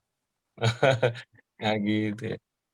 Kalau saya ceritakan Pak Sony cerita saya mengenai hutang-hutangnya orang ke saya, ya Allah, ditulis mungkin 300 halaman nggak selesai Pak. Dan saya tidak pernah jerah ya datang orang hutang kemari, nggak pernah saya jerah. Bahkan kadang-kadang orang datang saat seperti yang Bapak bilang, duit kita juga nggak ada. Tapi kita harus bantu nih orang gitu ya. Ya udah ayo kita usahakan, kita cari, dapat duit, ada duitnya kita bantu gitu. Dan efeknya untuk kehidupan saya sehari-hari, kita dikasih oleh Allah rezeki yang luar biasa. Nah, jadi mudah-mudahan sekali lagi tetap saya katakan, kalau punya hutang orang ke kita, ya nggak apa-apa, kita tagih sekali, 2 kali, 3 kali. Ya. Kalau nggak ada juga, ya udahlah Pak, udah nggak usah dibayar lagi ya, saya nggak lunas saja. Atau seperti yang bilang tadi, nggak usah dibilang-bilang ke dia, ya nggak usah dibilang-bilang ke dia, kita diam aja. Tiba-tiba nanti pas setahun kemudian dia datang, kawan, aku sebenarnya udah nganggap lunas ini utang ini. Udahlah kau bawa pulang aja lah itu. Atau kalau misalnya hutangnya 400 miliar, ya udahlah buat aku sebagian, buat kau sebagian kan gitu ya. Kalau sampai 400 miliar, mungkin iman kita nggak kuat kali kan. Gitu ya. Jadi sekali lagi, dan jangan doakan dia ya, jangan doakan dia yang tidak baik. Atau jangan tunggu balasannya di akhirat, kesian dia nanti ya Allah. Gimana dia coba menghitung itu nanti di akhirat. Udahlah, mending kita ya Allah, kalaupun ada imbalannya untuk saya, tolong maafkan kesalahan saya, tolong ampuni dosa saya. Kalau siapapun mampu seikhlas-ikhlasnya berdoa seperti ini, nanti Allah Subhanahu wa Ta'ala akan buat dia rezeki yang tak disangka-sangka. Terima kasih Pak Sony. Terima kasih Pak Jamil. Baik. Ini ada 2 pertanyaan, satu dari chat, satu Danu. Nanti gongnya Pak Fadian penutupnya ya. Tapi sebelumnya ini dulu nih. Bu Lina itu nambahin pertanyaan nih. Ini kalau utang udah lama, kemudian kita mau pengen ngelunasin, tapi orangnya sudah nggak ada nih. Gimana caranya gitu? Gitu kira-kira gitulah nih. Oh, ini kebalikan ini ya? Kebalik nih, ngutang udah lama nih. Kita mau bayar tapi gitu nih. Nah, gitu orangnya udah meninggal atau kemana? Atau lost contact nih, kira-kira gitulah. Ahli waris dapat nggak gitu? Ini katakanlah nggak ada lah itu kan lah. Kalau ahli waris juga udah nggak ketemu, udah ditunggu sampai 7 tahun misalnya udah nggak ketemu juga, wakafkan aja itu harta. Gitu ya. Gitu misalnya kan? Ada 1 triliun, kita beli tanah, ada 40 juta hektar jadi beli. Baik, gitu. Baik. Selanjutnya cukup ya Pak. Selanjutnya Pak Fadian, silakan Pak Fadian. Ya. Assalamualaikum Pak Ustadz. Pak Fadian. Apa kabar? Ya. Sehat. Ini kan Pak Fadian. Ya, sehat. Saya mau tanya nih untuk generasi kita atau di bawah kita lah, anak-anak milenial lah. Kalau ditanya apa profesi terbaik untuk membangun bangsa ini, Pak Ustadz? Apakah jadi di perniagaan, di pemerintah, atau mengajar, atau apa? Waduh. Yang Profesi Bapak terbaik lah sebut kira-kira. itu baik semua ini. Oke. Jadi kan Ya, dulu cita-cita jadi dokter, dari presiden, dari astronot. Nah, kita kan harus dari kecil mengarahkan. Kalau Pak Ustadz kan mengarahkan perniagaan. Hasan nih. Tapi di pemerintah betul. juga perlu, orang DPR kita ada yang baik juga, polisi juga harus ada yang baik. Nah, kira-kira Betul. mengarahkannya kemana nih? Kalau atau contohnya apa santri-santri Ustadz diarahkan kemana oleh Ustadz? Terima kasih Pak Baik. Ustadz. Assalamualaikum. Sama-sama Pak Madiani. Seperti yang kita bilang tadi, bahwa dirusaknya kondisi oknum negara ini, tetap ada orang baik. Dan saya ketemu mereka-mereka yang baik ya Pak. Betapa kotornya instansi-instansi ini, tetap kita ketemu orang baik. Dan mereka juga gelisah mengenai negara kita ini. Tapi untuk saat ini, kebaikan ini, nggak tahu kita kenapa agak lemah mereka. Karena yang tidak baik, kuat mereka gitu ya. Tapi saya bilang sabar, nanti akan ada pertolongan Allah Subhanahu wa taala. Jika pertanyaannya ingin memperbaiki bangsa melalui generasi sekarang, apa yang harus kita didik kepada mereka? Menurut saya kita harus kerjasama dengan psikolog. Kemarin siapa namanya? Sahabat kita Prof siapa namanya? Pak lupa saya namanya. Yang punya yayasan besar tentang psikolog itu. Pak Yudi. Kita kerjasama dengan psikolog. Menganalisa bakat anak. Kita analisa bakat minat anak. Saya pernah nemukan di daerah apa namanya ya, di daerah BSD Tangerang sana lah ya. Kok lupa saya namanya. Di situ ada satu lembaga psikolog yang bagus dan akuratnya itu tinggi lah untuk menganalisa bakat dan minat anak. Maka Pak Fadian atau teman-teman kita semua, bapak-bapak, ibu-ibu, ya kita kalau mau memprogram bangsa ini melalui generasi, sebenarnya ada di tangan Pak Nadiem ini ya. Tapi nggak tahu nih Nadiem ini saya lihat mungkin karena bocah kali ya, kurang bijak dia, saya lihat ya. Dia harusnya diskusi dengan profesor-profesor yang udah tua, yang udah pengalaman. Harusnya saya lihat gitu ya. Tapi mudah-mudahan Allah bimbing dia. Karena menurut saya gini, anak-anak kita ini, sekolah-sekolah kita ini harus mulai dari SD, ada psikolog aktif di sana yang memperhatikan bakat minat mereka. Sehingga di SMP sudah mulai penjurusan bakat minat ya. Seperti yang Pak Padian bilang tadi ya, kita perlu polisi yang jujur, kita perlu dokter yang jujur, kita perlu politisi yang jujur. Kalau kita petani semua, terus tidak ada dokter, terus tidak ada pemerintahan yang jujur, ya repot kita negara ini, Pak. Jadi kalau kita bilang untuk memperbaiki negara melalui generasi, ya semua harus kita pegang. Kita harus punya polisi jujur, tentara jujur, ustadz yang jujur, dokter yang jujur, pemerintahan yang jujur, presiden, pejabat publik yang jujur. Kita butuh itu ya. Nah, ini bisa dibangun kalau Kementerian Pendidikan serius ya. Kementerian Pendidikan serius dalam arti apa? Bahwa kurikulum Republik ini benar gitu loh, nggak asal jadi gitu.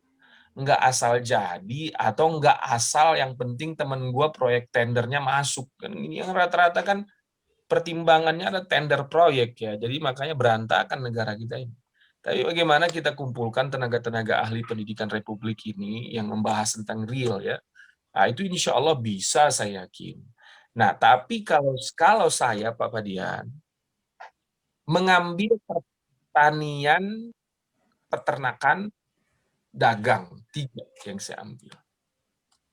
Kenapa? Karena menurut saya yang 3 ini saat ini paling disepelekan, padahal potensinya besar. Ya, yang 3 ini sangat luar biasa, tapi potensinya besar sekali. Tapi disepelekan oleh negara ini gitu ya. Saya udah cek ya melalui kuesioner, 1.500 anak muda saya tanya, nggak ada yang cita-citanya jadi peternak, petani, nggak ada. Mungkin kurang kali sampelnya. Atau Bapak Ibu yang ahli statistik boleh bertanya, membuat kuesionernya lagi. Tapi menurut saya, kenapa saya ambil pertanian, peternakan, dan dagang? Karena sektor yang 3 ini semacam generator ya, yang sangat hebat, tapi masih disepelekan oleh banyak orang. Makanya pesantren kita di Ruhama Al-Fajar, selain mendidik anak-anak menghafal Quran, memahami hadis, mereka harus pandai bertani, beternak, dan berdagang. Terima kasih Pak Padian. Ya, terima kasih Pak Ustadz, di berdagang jadi basicnya kita di sini. Ya, terima kasih Pak Ustadz. Ya, baik. Satu lagi Pak Fadian ini, Pak Ustadz, tutup ini Bu Yeti. Silakan bertanya langsung Bu Yeti, mohon di unmute Pak Mas Sahid, Ibu Yeti. Bertanya, tolong dibacakan langsung ya Bu Yeti ya, pertanyaannya. Silakan Bu Yeti. Di unmute dulu. Terima kasih banyak Pak. Assalamualaikum warahmatullahi Pak Ustadz Salman dan Bapak-Bapak Ibu semuanya. Saya ingin bertanya tentang riba. Sekarang ini kan banyak sekali katakan tentang riba dari bank dan riba dari asuransi. Ini yang saya tanyakan adalah mengenai asuransi. Asuransi itu menjamin untuk dana nanti waktu meninggal, kemudian juga kecelakaan, dan juga termasuk investasi. Nah, pada waktu kita mengetahui bahwa investasi dalam asuransi itu sebenarnya adalah riba, menurut bapak-bapak yang menjelaskannya. Nah, kemana setelah kita keluarkan capitalnya atau uang yang kita tabungkan, kemudian akan merupakan dana atau riba. Kemana saja boleh diberikan atau diinfakkan itu Pak Ustadz? Baik, apakah ada batasan-batasannya? Atau terima kasih, betul, siap. Terima kasih banyak Pak Ustadz. Terima kasih Bu Yeti, semoga sehat selalu, panjang umur ya. Boleh Ibu sedekahkan, Ibu wakafkan hasil bunga bank ke fasilitas umum. Contohnya, jalan. Jalan boleh. Ya. Contohnya lagi, ya, toilet. Ya, Pak. Atau toilet masjid boleh. Nah, itu ya. Itu contoh-contohnya, tapi standarnya adalah kebutuhan umum masyarakat luas, boleh Ibu infakkan ke sana harta yang sumbernya bunga bank dan lain-lain. Nah, gitu ya. Nah, itu saja mungkin Bu. Tapi kalau ke masjid boleh nggak? Kalau bangunan fisik ibadahnya jangan. Tapi kalau untuk lahan parkir masjid boleh. Nah, gitu ya. Nah, kalau lahan parkir masjid boleh, silahkan ya. Nah, silahkan. Kalau pesantren Ustadz, ke pesantren boleh nggak? Saya pernah didatangi orang yang seperti itu. Ustaz Salman, saya ini membawa sini sumbangan jumlahnya sekian katanya. Ini hasil bunga bank saya. Oh, boleh Pak, saya bilang. Maka saya beli semen sama pasir buat ngecor jalan-jalan yang ada di sekitar pesantren. Nah, jadi nggak saya pakai buat yang misalnya buat beli pensilnya anak-anak, buat beli buku anak-anak, ya gedung utama ruangan belajar nggak saya pakai. Maka saya pakai dia untuk kebutuhan-kebutuhan yang dipakai juga oleh masyarakat luas di sekitar untuk misalnya jalan lah. Yang sering saya bikin jalan, Mbak, atau turap kali, itu sering saya pakai itu. Jadi kepada perorangan sama sekali tidak boleh ya Pak Ustadz ya? Kesian yang nerima Bu ya. Karena ini duit auranya negatif. Iya. Nanti sama orang kan gitu. Iya. Nah, gitu. Walaupun dia tidak tahu bahwa itu uang bunga ya Pak ya? Walaupun dia nggak tahu ya, tapi kan nggak baik nanti buat dia lah. Kalau kita bantu orang, bantulah dengan uang yang halalan Asik. thayyiban kalau itu Baik. untuk keperluan perorangan. Terima kasih Bu Yeti. Baik. Terima kasih banyak Pak Ustadz Salman. Jazakallah. Baik. Baik, makasih Bunda semuanya, Bapak Ibu sekalian. Sudah jam 7.15 ini sudah cukup kira-kira. Mohon maaf yang pertanyaan belum dijawab. Pak Ustadz, mohon ditutup dengan doa Pak Ustadz sebelum kita akhiri kajian. Baik, ya Rabbal Alamin, ya Dzal Jalali wal Ikram, ya man li'abdihi yaghfir wa yarham. Alhamdulillah, alhamdulillah, alhamdulillah, lakal hamdu wa lakal syukru ya Rabb. Allahumma salli ala Sayyidina Muhammadin wa ala ali Sayyidina Muhammad. Allahumma ya muhawwil al-ahwal, hawil halana ila ahsanil hal, ya muqallibal qulub, tsabbit qulubana ala ta'atika wa ala dinika ya Rabbal Alamin. Ya Allah, mudahkanlah hati kami untuk berbuat baik, ya Allah. Yakinkan hati kami bahwa perbuatan baik akan menjadikan kami sebagai pemenangnya. Bahwa perbuatan baik akan memancing rahmat dan berkah-Mu datang. Bahwa perbuatan baik akan membuat kami dicintai oleh-Mu. Ya Dzal Jalal wal Ikram, ya Dzal Jalal wal Ikram, ya Dzal Jalal wal Ikram, ya Dzal Jalal wal Ikram. Rabbana taqabbal minna innaka antas samiul alim wa tub alaina innaka antat tawwabur rahim. Wa sallallahu ala sayyidina Muhammad wa ala alihi wa sahbihi wa baraka wa sallam. Fadlika subhana rabbika rabbil izzati amma yasifun wa salamun alal mursalin. Walhamdulillahi rabbil alamin. Al-Fatihah. أعوذ بالله من الشيطان الرجيم. بسم الله الرحمن الرحيم. الحمد لله رب العالمين الرحمن الرحيم مالك يوم الدين إياك نعبد وإياك نستعين اهدنا الصراط المستقيم صراط الذين أنعمت عليهم غير المغضوب عليهم ولا الضالين آمين. Wabillahi taufiq wal hidayah. Mohon maaf atas segala yang salah kepada semua Bapak dan Ibu. Semoga sehat selalu diberkahi oleh Allah SWT. Saya akhiri dengan ucapan Assalamualaikum warahmatullahi wabarakatuh. Waalaikumsalam warahmatullahi wabarakatuh. Duluan Bapak Ibu ya. Bapak dan Ibu yang dirahmati Allah, demikianlah kajian pada hari ini. Semoga apa yang telah disampaikan oleh guru kita bermanfaat untuk kita semua. Kepada guru kita kami ucapkan terima kasih. Jazakumullah khairan katsiran. Lebih kurangnya mohon maaf. Marilah kajian ini kita tutup dengan membaca doa kafaratul majlis. Subhanallah wa bihamdika asyhadu alla ilaha illa anta astaghfiruka wa atubu ilaih. Assalamualaikum warahmatullahi wabarakatuh. Waalaikumsalam.